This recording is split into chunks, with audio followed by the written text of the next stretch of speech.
Hello students, today we will discuss about the torque on a current carrying coil placed in uniform magnetic field, and the torque will be NIAB sine of theta, where theta is the angle between the normal of the coil and the magnetic field.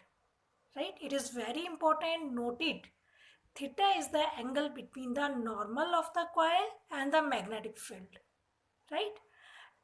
In case of the numerical, if it is talked about the angle between the plane of the coil and the magnetic field, then you have to change the angle 90 minus theta. Right? It is very important to note. Many numericals are asked on this concept about the theta. Right? Next, after the torque on a current carrying coil, we will discuss about the moving coil of galvanometer, which is also very important. Moving coil galvanometer. The principle of the moving coil galvanometer is based upon that when a current carrying coil is placed in the uniform magnetic field, it experiences a torque, right?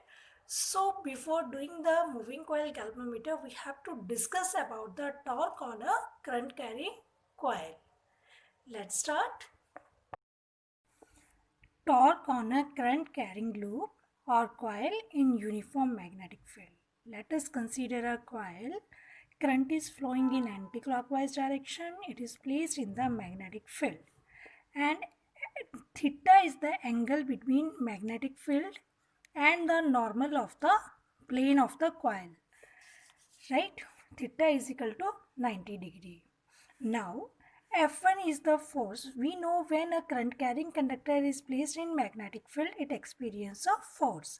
And the direction of force can be calculated by using Fleming left hand rule.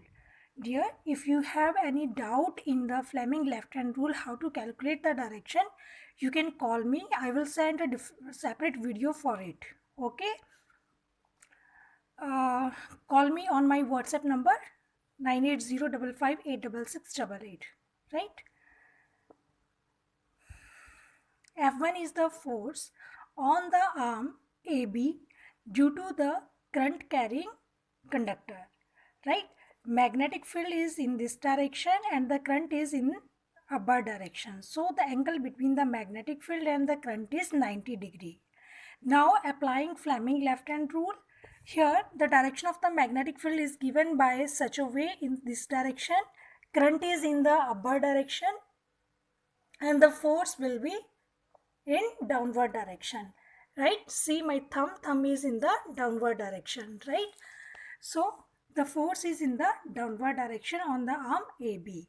The magnitude of the force is equal to IL cross V. We know that the force due to a current carrying conductor is ILB. L cross B, where B sin theta is the angle between I and B. ILB sine 90 degree, 90 degree is 1. So ILB becomes force is downward direction. F2 is the force on the arm CD. Again magnetic field in this direction and current is flowing in downward direction. So the direction of the force will be in upward direction. F2 is equal to ILB sine theta, ILB in the perpendicular direction. Since magnitude of these two forces is same and the direction is opposite and the line of action is different, hence they will cancel out. The line of action is different, so they do not cancel out each other and form a torque, right? Similarly, F3 is the force on the arm BC, which is equal to I B cross B. In place of L, now there is a breadth B. So F3 is equal to I B cross B, I B B sine theta. Right? It acts vertically upward direction. Similarly, F4 is the force on the arm AD. F4 is IBV sine theta, acting vertically downward direction. Here again the magnitude of the F3 and F4 is also equal but direction is opposite and the line of action is same and hence cancel out the effect of each other. The force F1 and F2 F1 is in downward direction, F2 is in upward direction, they will form a couple. As we know that the directional effect is, it is rotated towards the center and this effect is towards the center. So this coil will rotate in the clockwise direction. Because of the force F1, F2 form a couple and the torque acting on it, torque is equal to either force into perpendicular distance. Torque is equal to BIL, B sin theta, right? Torque is equal to L into B is the perpendicular distance we have to calculate here. The perpendicular distance IL, perpendicular distance is B sin theta and force is BIL. So it becomes torque is equal to NIAB sin of theta. So NIAB is the magnetic momentum, hence replaced by the small m. Torque is equal to m cross b and it becomes mb sin theta. Direction of the torque is such that it rotates the coil about the clockwise direction, right? This is very, very important here. Theta is the angle between the normal of the plane and the magnetic field, right? If you have given the angle between the plane and then the magnetic field, then you can take sine 90 degree minus theta. Now the special case, when the coil is set with the plane parallel to the direction of the magnetic field. Here plane is parallel to the direction of magnetic field. So angle between the normal of the plane and the magnetic field is 90 degree. So theta is the angle between the normal of the plane and the magnetic field, which is 90 degree. We get the torque maximum. When the coil is set with its plane perpendicular to the direction of the magnetic field, when the plane is perpendicular to the direction of magnetic field, now the angle between the normal of the plane and the magnetic field is 0 degree. So the torque will be minimum. Now a rectangular loop of side 25 cm and 10 cm carrying a current of 15 ampere is placed with its longer side parallel to the length of the straight conductor 2.0 cm apart, carrying a current of 25 ampere. You have given a rectangle.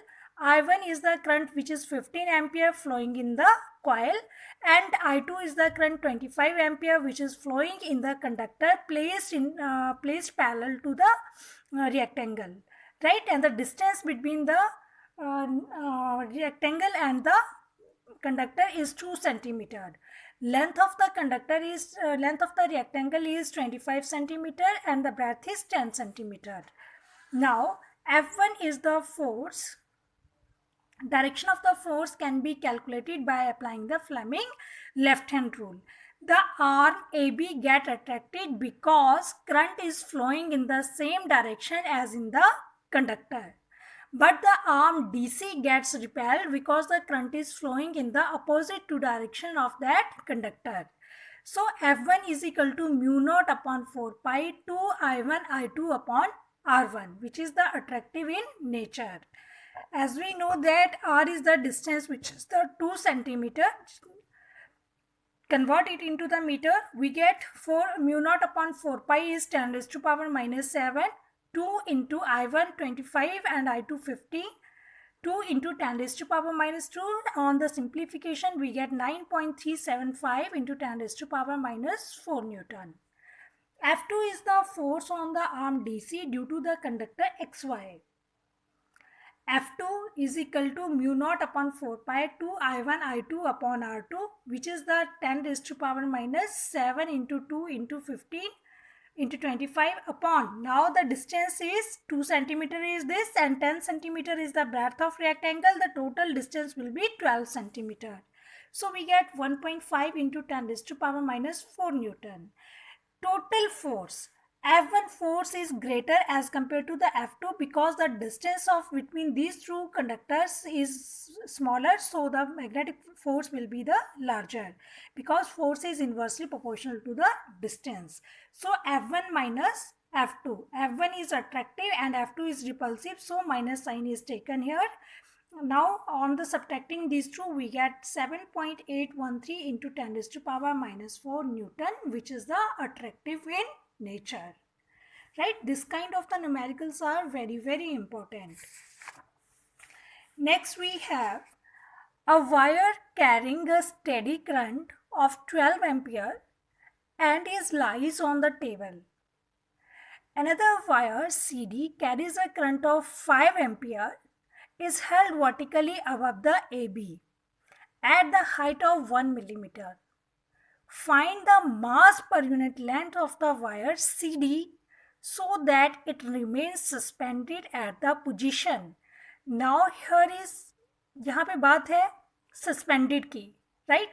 सो जब भी बात balancing of weight की बात होती है, suspended की बात होती है, तो force is equated with the M G. Weight, force is equated with the mg. So when the left free, give the direction of the current flowing in the CD with respect to that of the AB. Take the value of G is 10 meter per second. Now we know that for these two are the conductor carrying current, so it exerts the force on each other. DC, the force acting is in the downward direction, and F1 force is according to the Fleming left rule, which is in the upward direction. Now weight, we have to calculate the mass per unit length. So weight per unit length is equal to F. Weight is replaced by the mg upon L, mu naught upon 4 pi 2 I1 I2 upon R. Now you have to calculate the value of mass per unit length. So G is taken in another side. Mass per unit length is m upon L is equal to mu naught upon 4 pi 2 I1 I2 upon R into G, right? And putting these values on solving, we get 1.2 into 10 raised to power minus 3 kilogram per meter cube. जहाँ भी suspended की बात होती है, balancing wait की बात होती है, weight is equate with the force. पर यूनिट लेंथ बोला है तो हमें पता है इस फॉर्मूला में लेंथ भी मल्टीप्लाई होती है. पर यूनिट लेंथ है तो ये लेंथ यहाँ पे इसके डिनोमिनेटर में आ जाएगी, right? Next we have moving coil of galvanometer. It is a device which is used to measure or detect the small amount of the current. It is also called deadbeat type galvanometer. Principle: it is based on the principle that when a current carrying coil is placed in uniform magnetic field, it experiences torque.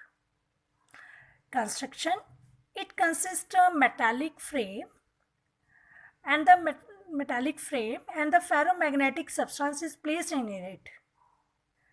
Here, with the help of phosphorus branch, a coil is bounded on this rectangle loop. This wire is made up of the phosphorus branch and current is flowing in this coil, in the rectangle coil.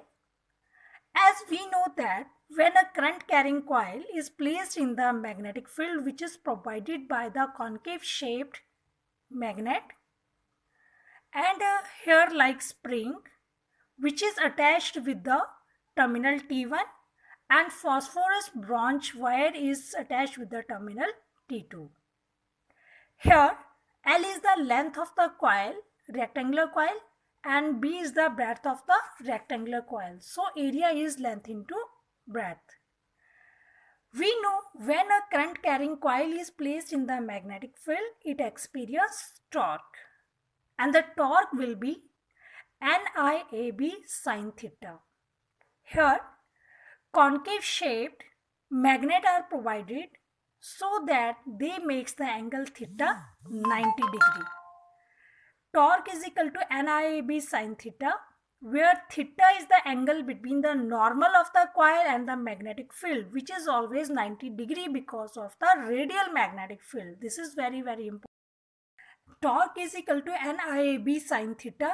If the magnetic field is radial, then the plane of the coil is always parallel to the magnetic field and angle with the normal and the magnetic field is always 90 degree. So torque is equal to NIAB. Next, radial magnetic field produce the maximum torque. When coil is related wire gets twisted. As a result, restoring force come into play in the phosphorus bronze strip. Theta is the twist produced in the rotation and K is the restoring torque per unit twist is produced. Here there are the two kind of the torque. One is the deflecting torque and second one is the restoring torque. Restoring torque is due to the twisting of the wire, right? Torque is directly proportional to theta. Theta is the deflection produced in the twist. Torque is equal to K into theta.